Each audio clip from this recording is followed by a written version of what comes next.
उधर जब अभिनव को गुस्सा आ रहा था, तब इधर वही हट्टा कट्टा सा आदमी हाथ में सिगार लिए अपने सेक्रेटरी के पास खड़ा था।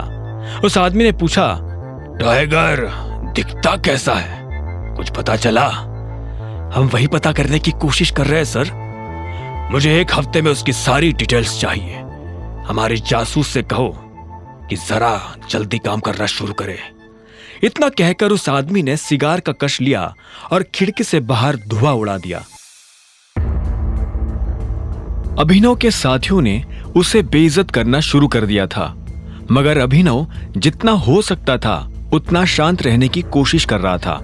उसे पता था कि ये एक लंबी रात होने वाली है और वो इस रात को ऐसा कोई पंगा नहीं करना चाहता था जिससे उसे फिर से अनन्या और उसके परिवार की 2 बातें सुननी पड़े।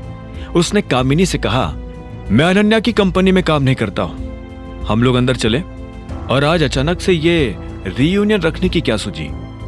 हरीश ने यह सुनते ही अपना गला साफ किया और कामिनी के हाथ में अपना हाथ डालते हुए बोला, चलो अंदर चलते हैं।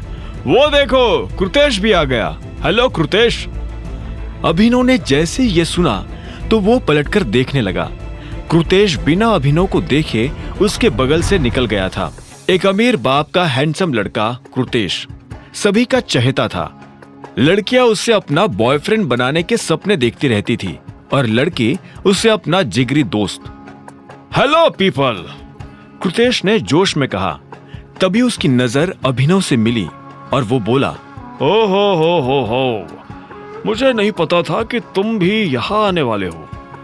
हेलो कृतेश, अभिनव ने झूठी मुस्कान के साथ कहा। चलो तो फिर पार्टी शुरू की जाए, हरीश ने कहा और सब लोग अंदर चले गए। वो सभी एक बड़े से हॉल में पहुंच चुके थे। अभिनव बहुत सालों के बाद उन चेहरों को देख रहा था जिन चेहरों ने कुछ साल के लिए उसका जीना हराम कर दिया था। हालांकि हमने कोशिश की थी कि सब लोगों को बुलाए, लेकिन अनफॉर्चुनेटली सारे लोग नहीं आ पाए। जो नहीं आए वो बदकिस्मत है, और जो आए हैं मैं उन सब की तरफ से कृतेश को थैंक यू कहना चाहता हूँ। थैंक्स अ लॉट कृतेश, अगर तुम नहीं होते तो ये सब नहीं हो पाता। गिरीश ने कहा, हाँ, कृतेश की वजह से ही हमें ये होटल मिला है। He is paying for all of us. Kritesh, अब तो बता दो ये सब कितने का पड़ा? कामिनी ने पूछा। यह सुनते ही कृतेश के चेहरे पर शर्म भरी मुस्कान आ गई और उसने कहा, सबसे पहले तो आप लोगों को थैंक यू। उसके बाद कृतेश कामिनी के पास आया और धीरे से उसके कान में कुछ फुसफुसाने लगा। कामिनी उसकी बात सुनकर हंसे जा रही थी। अभिनव एक लड़की के बगल में आकर बैठ गया था। वो उसे जानता तो था, लेकिन उसका नाम भूल चुका था। तभी एक लड़की ने कामिनी से कहा, मैंने सुना है तुम वर्ल्ड टूर पर गई हुई थी। कामिनी ने घमंड भरी मुस्कान के साथ कहा, हाँ, मैं अभी 10 कंट्रीज घूम कर आई हूँ और अभी थोड़े दिनों बाद पेरिस जाने की सोच रही हूँ। और इस बार तो मैं भी इसके साथ जाने का सोच रहा हूँ। इंडिया से काफी बोर हो गया हूँ। हरीश ने कहा और हंसने लगा। बाकी सभी लोग भी उनके साथ हंस रहे थे, सिवाय अभिनव के।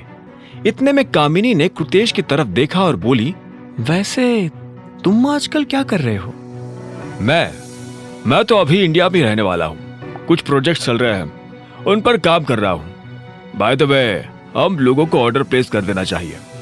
जिसे जो खाना हो, जो पीना हो, वो ऑर्डर कर सकता है। And yes, don't worry about the bills. यह सुनते ही अभिनव को हंसी आ गई। वो जानता था कि कृतेश शो ऑफ करने की कोशिश कर रहा है। देखना, ये अपने पापा की किसी कंपनी को संभालने के लिए यहां रुका होगा। इतने में डेविड नाम के एक लड़के ने कहा, तुम लोगों को पता है, पूरे देश की अमीरों की लिस्ट में अभी कृतेश के पापा का भी नाम ऐड ऑन हुआ है। नाम तो अभी ऐड हुआ है, पर अमीर तो इसके पापा पहले से ही थे, नहीं कृतेश? इतने में कामिनी ने कहा।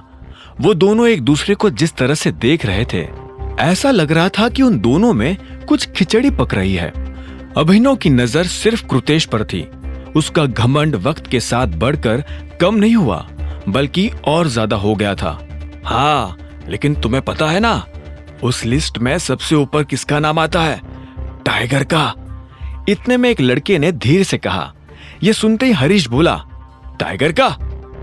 हाँ, उसके पास अभी भी बहुत सारे एसेट्स है। टाइगर सबसे ऊपर है और उसके बाद है दिक्पाल चिंगावत। हाँ, पर यहाँ तो सबसे अमीर कुर्तेशी है ना। कामिनी ने बात छुपाने के लिए कहा। क्या बात है अभिनव, इतनी हंसी क्यों आ रही है भाई? इतने में एक लड़की ने अभिनव की तरफ देखते हुए पूछा। इतने में एक और लड़की ने कहा, पहले तो ये बताओ कि इसे यहाँ बुलाया किसने है? मैंने बुलाया है, ये भी हमारा क्लासमेट रहा है। नहीं, हम लोग क्लास में जरूर साथ बैठते थे, लेकिन अब हम साथ नहीं बैठ सकते।